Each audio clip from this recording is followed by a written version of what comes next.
Hello friends, मैं हूं विक्की रोनवाल और स्वागत है आपका हमारे यूट्यूब चैनल की ऑनलाइन क्लासेस में। आज हम एक पूरा कंप्लीट कोर्स स्टार्ट करने वाले हैं जो किससे रिलेटेड होने वाला है, हमारे पास में शेयर मार्केट से रिलेटेड होने वाला है। शेयर मार्केट वास्तव में क्या है, इस चीज को हम बिल्कुल ही बेसिक यानी जीरो से स्टार्ट करेंगे। बिल्कुल जीरो से, यानी आपको बिल्कुल नॉलेज नहीं है शेयर मार्केट के बारे में। यहाँ से स्टार्ट करके हम इसके स्टैंडर्ड लेवल तक जाएंगे और वहां तक जाने के बाद हम इजीली सीख पाएंगे कि किस तरीके से शेयर मार्केट के अंदर हम शेयर परचेज करते हैं, शेयर सेल करते हैं और किस तरीके से हम यहाँ पर ट्रेडिंग कर सकते हैं। ठीक है, वास्तव में देखा जाए तो शेयर मार्केट एक तरीके का जुआ लोग बोलते हैं, वास्तव में जुआ है नहीं। सारा खेल जो है वो आपकी नॉलेज और आपके एक्सपीरियंस पे डिपेंड करेगा। जितना आपका अच्छा नॉलेज होगा, जितना आपका अच्छा एक्सपीरियंस होगा इस फील्ड के अंदर, जितना आप इसमें काम करेंगे, उसी के बेस पे आपकी जो अर्निंग है वो धीरे धीरे ग्रो करती जाएगी। ठीक है, अगर आपके पास अच्छा नॉलेज है, अगर आपके पास अच्छा एक्सपीरियंस है, तो मैं लिख के दे सकता हूँ कि शेयर मार्केट में आप कभी लॉस में जा ही नहीं सकते, क्योंकि शेयर मार्केट एक ऐसा इन्वेस्टमेंट का सेक्टर है जहां पर आप जो पैसा इन्वेस्ट करते हैं वो आपको लॉन्ग टर्म में, ध्यान दीजिएगा मैं वर्ड क्या कह रहा हूं, बहुत इंपॉर्टेंट चीज है ये। जब भी आप शेयर मार्केट में पैसा इन्वेस्ट करते हो तो एक वर्ड आएगा आपके पास, लॉन्ग टर्म। अगर आप किसी भी अच्छी कंपनी में पैसा इन्वेस्ट कर रहे हैं या एक नॉर्मल कंपनी में भी अगर आप पैसा इन्वेस्ट कर रहे हैं, तो अगर आप लॉन्ग टर्म तक उसमें इन्वेस्ट करेंगे तो मैं आपको डेफिनेटली बोल रहा हूं आप कभी लॉस में जा ही नहीं सकते।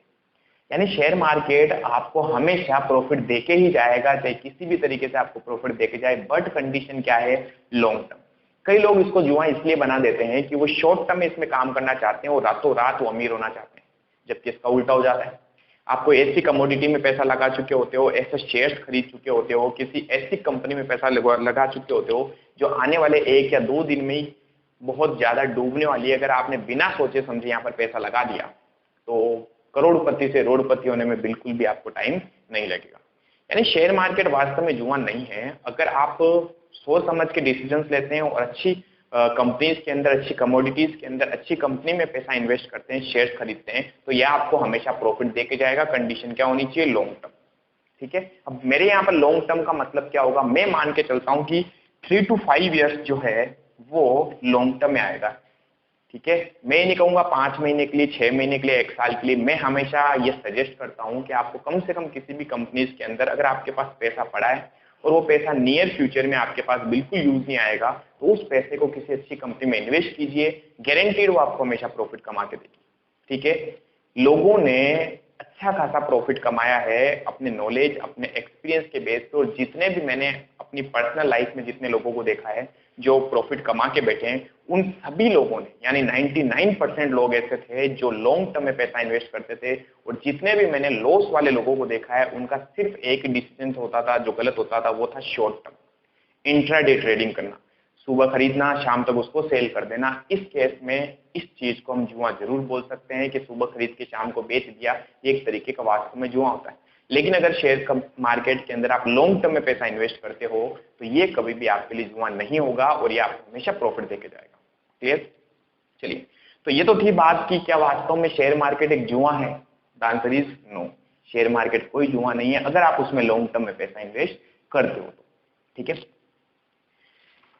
तो फ्रेंड्स अब जो मैं आपको स्टार्ट कराऊंगा वो बिल्कुल बेसिक लेवल से कराऊंगा। ये तो थोड़ा नॉलेज था कि क्या शेयर मार्केट में पैसा इन्वेस्ट करना चाहिए या नहीं करना चाहिए। मेरी राय, अगर आपके पास में फालतू पैसा पड़ा है जो कहीं यूज नहीं आने वाला है, ऐसा नहीं कि आपको कहीं यूज आने वाले पैसे को इन्वेस्ट कर रहे हो, जी नहीं। इन्वेस्टमेंट का मतलब यही होता है कि अगर आपके पास फ्री अमाउंट पड़ा है जिसकी फिलहाल नियर फ्यूचर में कोई रिक्वायरमेंट नहीं है, तो ही आप इस पैसे को कहीं पे इन्वेस्ट कीजिए। अगर वो पैसा कहीं और आपको लगाना चाहिए, कहीं लगाना पड़ेगा, या ज्यादा नेसेसरी वहां है कि कहीं और इसकी जरूरत ज्यादा पड़ रही है पैसों की, तो मैं आपको ये हिंट जरूर दूंगा कि आप शेयर मार्केट में पैसा नहीं लगाएं। यानी अगर आपके पास फ्री पैसा है तो ही आप इसके अंदर पैसा लगाइए, अदरवाइज आपको इसमें पैसा नहीं लगाना। ठीक है, मैं यहाँ पर किसी भी कंपनी को सपोर्ट नहीं कर रहा हूँ। मेरा सिर्फ एक बेसिक फंडा है कि मैं आपको शेयर मार्केट का कंप्लीटली नॉलेज दे दूं और कुछ टाइम के बाद में मैं आपको इनसे रिलेटेड टिप्स भी आपको प्रोवाइड करवाऊंगा कि हमें किस तरीके से किसी कंपनी में पैसा इन्वेस्ट करना चाहिए, कब इन्वेस्ट करना चाहिए और कितने टाइम तक हमें इन्वेस्ट करना चाहिए। ये सारी चीजें मैं आपको कुछ टाइम बाद जरूर बताऊंगा,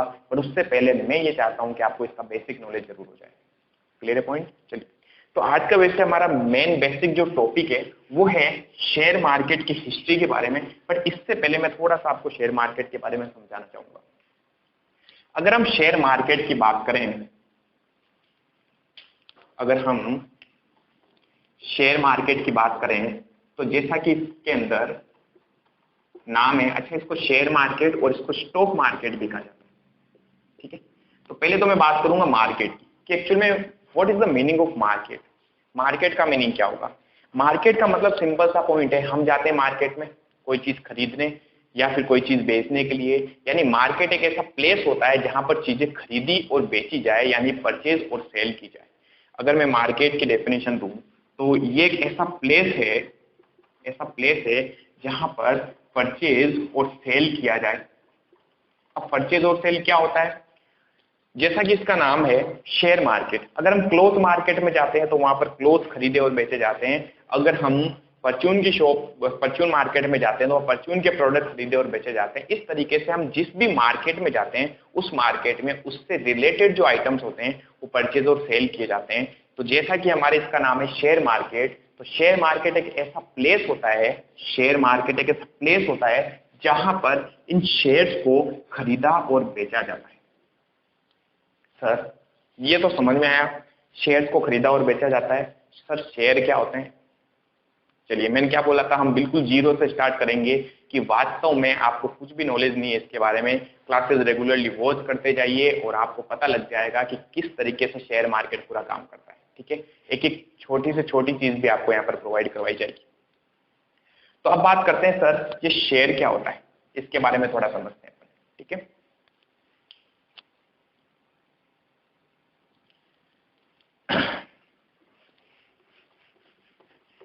ये सारी चीजें मैं वापस एक्सप्लेन करूंगा क्योंकि आज का मेरा जो मेन टॉपिक है ना वो ये नहीं है। मेरा मेन टॉपिक है हिस्ट्री समझाना आपको कि शेयर मार्केट की हिस्ट्री क्या है, ठीक है। छोटा सा टॉपिक है और इम्पोर्टेंट भी है, हमें पता होना चाहिए कि हमारे इंडिया के अंदर किस तरीके से शेयर मार्केट आया, किस तरीके से इसकी हिस्ट्री और किस तरीके से हम प्रेजेंट कंडीशन में यहाँ पर पहुंचे, ठीक है। तो पहले अगर मैं बात करूं शेयर की तो एक छोटा सा एग्जाम्पल ले रहा हूं। कंपनी, कंपनी सुना होगा, जो भी बिजनेसेस होते हैं, जो बड़े बिजनेस होते हैं वो अपने बिजनेस को कंपनी के रूप में ढालते हैं, यानी उसको कंपनी का एक स्वरूप देते हैं, कंपनी को एक बिजनेस का टाइप बना देते हैं, ठीक है। कंपनी में कुछ लोग होते हैं जो वर्क करते हैं, जो उस कंपनी को क्रिएट करते हैं, जो उस कंपनी को बनाकर खड़ा कर देते हैं, ठीक है। सपोज कीजिए 5 लोग हैं और 5 लोगों ने एक कंपनी बना दी, लेकिन इस कंपनी को रन करने के लिए, चलाने के लिए हमें पैसा चाहिए होगा, ठीक है। सपोज कीजिए हमने 5 लोगों ने मिलकर कोई कंपनी बनाई है। अब इस कंपनी को चलाने के लिए हमें पैसा चाहिए होगा, यानी कि हम सपोज कीजिए गुड्स परचेज और सेल करने का काम कर रहे हैं, लेकिन माल खरीदेंगे उसके लिए पैसा चाहिए। हमें एक बिल्डिंग हो सकता चाहिए हो, या रेंट पे भी अगर लेते हैं तो उसके लिए भी हमें पैसा चाहिए होगा। यानी इन शॉर्ट कहा जाए तो हमें इस कंपनी को चलाने के लिए पैसा चाहिए, ठीक है। तो कंपनी को चलाने के लिए हमने कहा पैसा लेने का एक काम करते हैं। सबसे बढ़िया जो सोर्स इन्होंने ढूंढा वो किसको ढूंढा? वो इन्होंने ढूंढ लिया पब्लिक को। किसको ढूंढ लिया? पब्लिक को। कंपनी डायरेक्टली पब्लिक के पास में गई और कंपनी ने पब्लिक को जाके ये कहा कि आप हमारी इस कंपनी में पैसा लगा दीजिए और जो भी हमारा प्रॉफिट होगा वो प्रॉफिट हम क्या करेंगे? आप में डिस्ट्रीब्यूट कर देंगे। यानी कि आप हमारी कंपनी के वास्तव में मालिक बन गए और आप हमें पैसा दोगे तो इसके बदले में हम आपको क्या करेंगे? प्रॉफिट कमाएंगे तो आपको एक हिस्सा देंगे। लेकिन ध्यान दीजिएगा, प्रॉफिट कमाएंगे तो ही तो हिस्सा देंगे। अगर लॉस हो जाता है किसी कंडीशन में तो इन पब्लिक ने जो पैसा यहाँ पर लगा रखा है, इन्वेस्ट किया हुआ है, वो पैसा हो सकता है उल्टा कम हो जाए। किसी आदमी ने 1 लाख रुपए लगाए तो उसे 1 लाख की आज वैल्यू हो सकता है 70,000 ही हो जाए, 60,000 हो जाए, 50,000 हो जाए, ठीक है। तो कंपनी को वास्तव में पैसा चाहिए था तो कंपनी कहाँ गई? पब्लिक के पास में। पब्लिक को जाके उसने कहा कि आप हमारी कंपनी में क्या कीजिए? पैसा इन्वेस्ट कर दीजिए। कंपनी को जब पैसा दिया पब्लिक ने तो पब्लिक ने कहा क्या एविडेंस है कि आप ये बताओ कि हमने आपकी कंपनी में पैसा लगाया, ठीक है। तो कंपनी ने इनको बोला कि आप जैसे हमारी कंपनी में पैसा इन्वेस्ट करोगे, पैसा लगाओगे, हम इसके बदले में हमारी कंपनी का एक सर्टिफिकेट आपको देंगे, जिसमें आपका नाम लिखा होगा, जिसमें ये लिखा होगा कि आपने हमारी कंपनी में कितना पैसा लगाया है, ठीक है। तो वो जो सर्टिफिकेट होता है वास्तव में, इस सर्टिफिकेट को ही अपन बोलते हैं शेयर। क्या बोलते हैं? शेयर। और हिंदी में इसे कहा जाता है अंश। पॉइंट क्लियर हुआ? तो वास्तव में शेयर है क्या? कुछ नहीं है शेयर। पब्लिक का जो पैसा कंपनी में लगा हो उसके एविडेंस के रूप में जो चीज है वही शेयर होती है। और हम जो पढ़ने वाले हैं, हम इन शेयर्स को खरीदने और बेचने के बारे में पढ़ने वाले हैं। जो काम सारा का सारा कहां पर किया जाता है? जो सारा काम किया जाता है शेयर मार्केट में, शेयर मार्केट में। क्लियर हुआ पॉइंट? तो ये छोटा सा हमने एक्सप्लेन किया व्हाट इज द शेयर, हमने छोटा सा पॉइंट एक्सप्लेन किया कि शेयर मार्केट क्या होता है, इस चीज के बारे में हमने पढ़ा। अब मैं आपको लेके चलता हूं इसकी हिस्ट्री के बारे में, ठीक है? इसकी थोड़ी हिस्ट्री समझने का ट्राई करना, बहुत अच्छी। फ्रेंड्स, अगर शेयर मार्केट की हिस्ट्री की बात की जाए तो शेयर मार्केट की जो हिस्ट्री है वो बहुत ही दिलचस्प रही है भारत में। हमने शेयर मार्केट की ट्रेडिंग तब स्टार्ट कर दी थी जब भारत के अंदर ब्रिटिश शासन हुआ करता था, जब अंग्रेजों का हमारे यहाँ पर राज था। लगभग 1830 या 40 के आसपास हमने यहाँ पर ट्रेडिंग स्टार्ट कर दी थी, जहाँ पर शेयर मार्केट की ट्रेडिंग होती थी। यानी भारत में अगर देखा जाए तो वास्तव में 1840 के अप्रोक्स शेयर मार्केट की ट्रेडिंग होना प्रारंभ हो गई थी। लेकिन यहाँ पर ध्यान दीजिएगा, ये जो ट्रेडिंग होती थी ये कुछ ब्रोकर्स के साथ में होती थी, कुछ ब्रोकर्स के थ्रू होती थी। जो कंपनीज अपने शेयर्स इशू करती थी वो सबसे पहले ब्रोकर को अपनी कमोडिटीज देती थी, और वो ब्रोकर क्या करते थे, उन कंपनीज के कमोडिटीज को लोगों में खरीदने और बेचने का काम करते थे। ठीक है, यानी कि शेयर मार्केट की अगर ट्रेडिंग की बात की जाए तो शेयर मार्केट की ट्रेडिंग 1840 में प्रारंभ कर दी गई थी। उसके बाद वास्तव में 1850 में एक कंपनी एक्ट पारित किया गया, कंपनी एक्ट, जिसने इन सौदों को थोड़ा आगे बढ़ाने का प्रयास किया। ठीक है, जहां पर वास्तव में सौदे होना प्रारंभ हो गए थे। यानी 1850 एक थोड़ा सा टर्निंग पॉइंट था इस स्टॉक शेयर मार्केट के लिए, जिसने वास्तव में इन सारी चीजों को एक लेवल तक ले जाने का प्रयास किया। 1850 में अगर हम बात करें कंपनी एक्ट के पारित होने पर, यहाँ पर जो ट्रेडिंग होती थी उसमें जो ब्रोकर थे वो 6 ब्रोकर हुआ करते थे, 6 ब्रोकर। ये 6 ब्रोकर, 6 दलाल जो थे, ये शेयर्स की ट्रेडिंग करते थे, शेयर्स को खरीदने और बेचने का काम करते थे। इनके पास कोई स्थान नहीं था, पेड़ के नीचे बैठकर ये शेयर्स की क्या करते थे, ट्रेडिंग करते थे। ठीक है, लेकिन इस टाइम भी देखा जाए तो वास्तव में अगर इस फील्ड को बढ़ाना था, इनको शेयर मार्केट को अगर बढ़ाना था, ग्रोथ करनी थी, तो इन्होंने सोचा कि इनके पास में वास्तव में कुछ शेयर्स की कमोडिटीज और बढ़नी चाहिए। यानी लिमिटेड कंपनीज की शेयर्स थे इनके पास में, कमोडिटीज थी लिमिटेड कंपनी की, तो शेयर को बढ़ाना, नंबर ऑफ शेयर्स को बढ़ाना इनके लिए बहुत ही चैलेंजिंग टास्क हो गया था। इसके बावजूद भी ये जो ब्रोकर्स की जो संख्या थी वो धीरे धीरे बढ़ती चली गई। 1860 में ये ब्रोकर की संख्या 60 तक पहुंच गई। 60 ब्रोकर होते थे, और इन 60 ब्रोकर्स ने मिलकर अब शेयर्स की ट्रेडिंग करना स्टार्ट कर दिया। ठीक है, धीरे धीरे शेयर्स मार्केट में आने लग गए, लोगों में धीरे धीरे अब रुझान बढ़ने लग गया, और इस टाइम एक प्रसिद्ध व्यक्ति का नाम निकलकर सामने आया, जिनका नाम था प्रेमचंद रायचंद। इन्होंने वास्तव में शेयर मार्केट का शेयर मेनिया बनाया, शेयर मेनिया, जिन्होंने वास्तव में कुछ इस मार्केट से रिलेटेड बहुत सारे अच्छे अच्छे कार्य किए। ठीक है, कई ऐसी कंपनीज हुआ करती जो बहुत ही छोटी कंपनीज थी, उन छोटी कंपनीज को इन्होंने बड़ी कंपनीज में कन्वर्ट करने के लिए उनकी बहुत सहायता करी, और बहुत ही परफेक्ट पर्सनालिटी के पर्सन थे प्रेमचंद रायचंद। पहले ऐसे व्यक्ति थे जो उस टाइम में अंग्रेजी, पहले से ब्रोकर थे, सॉरी व्यक्ति नहीं, पहले से ब्रोकर थे, पहले से दलाल थे, जिन्हें उस टाइम हिंदी और इंग्लिश दोनों का प्रॉपर ज्ञान था। इंग्लिश बोलना लिखना सारी चीजें उनको अच्छे तरीके से आती थी।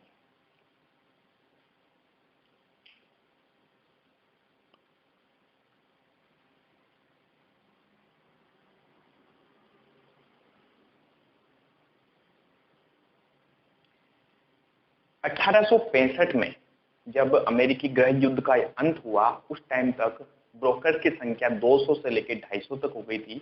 यानी कि अगर मैं बात करूं 1865 में, तो देखिए धीरे धीरे ब्रोकर्स बढ़ रहे थे, 200 से 250 ब्रोकर्स आ गए।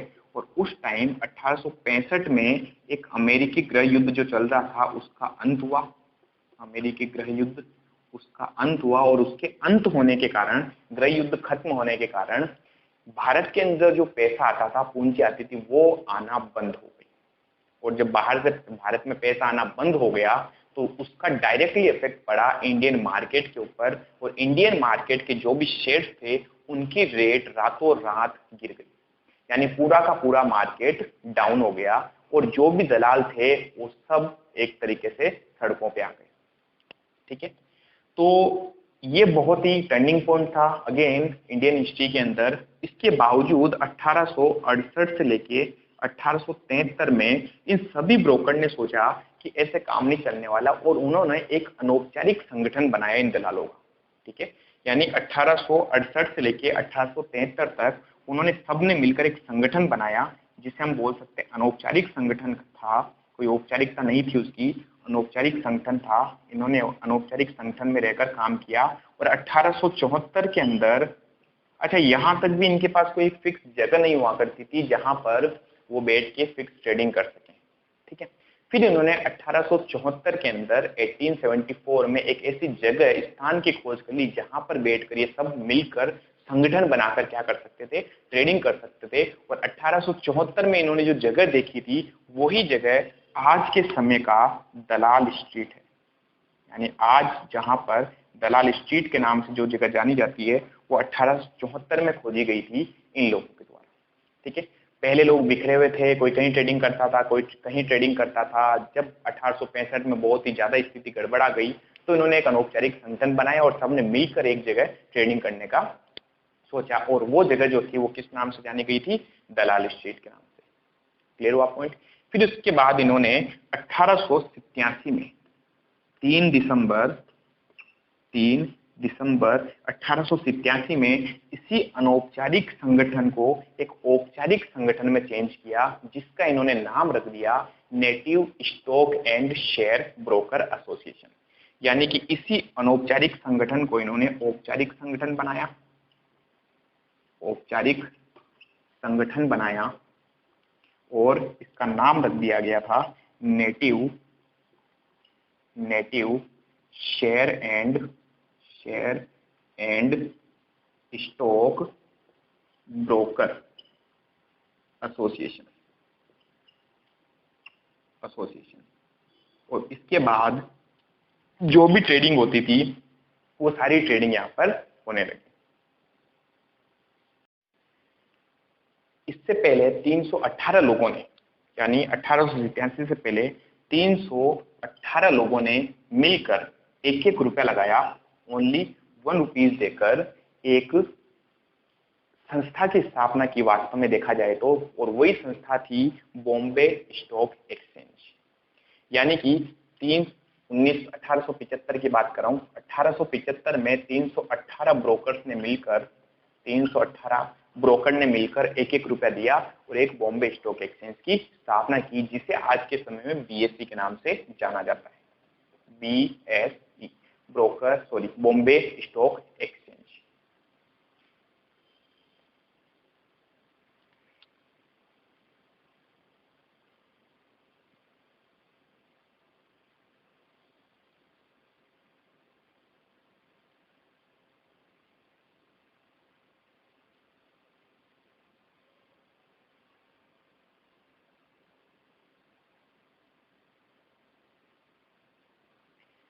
तो इस तरीके से बीएसई का भी जन्म हुआ और उस टाइम से लेकर आज तक ये बीएसई एग्जिस्ट करती है। हमारे इंडिया के अंदर जो मेन 2 एक्सचेंज है उसमें एक तो है बीएसई और एक है NSE, national stock exchange and Bombay stock exchange. Clear है पॉइंट। तो ये थी इसकी कुछ स्मॉल हिस्ट्री और उसके बाद में रेगुलरली यहाँ पर ये काम किया जा रहा है। और आज हम इस हिस्ट्री को देखते हुए ये जो उथल पुथल हुई थी संपूर्ण शेयर मार्केट में उसके बारे में मैंने आपको थोड़ा सा इसका नॉलेज दिया। ठीक है, तो हिस्ट्री हमें पता होनी जरूरी है हर चीज की। जब भी हम शेयर मार्केट की बात करें या किसी भी चीज की मार्केट की बात करें या किसी भी तरीके के टॉपिक की बात करें तो आपको सबसे पहले उसकी हिस्ट्री का पता होना बहुत ही ज्यादा जरूरी है। ठीक है, तो ये तो थी हमारे पास शेयर मार्केट की हिस्ट्री। नेक्स्ट क्लासेस के अंदर हम आगे इसको क्लास को डिस्कस करते जाएंगे और आपके नॉलेज को धीरे धीरे बढ़ाने का प्रयास करेंगे। जितना हो सके हमारे चैनल को शेयर कीजिए, सब्सक्राइब कीजिए और उन लोगों तक पहुंचाइए जो ऐसे नॉलेज को लेना चाहते हैं। आपका सपोर्ट रहा तो हम इससे भी बेटर वीडियोस आपके लिए प्रोवाइड करवाएंगे।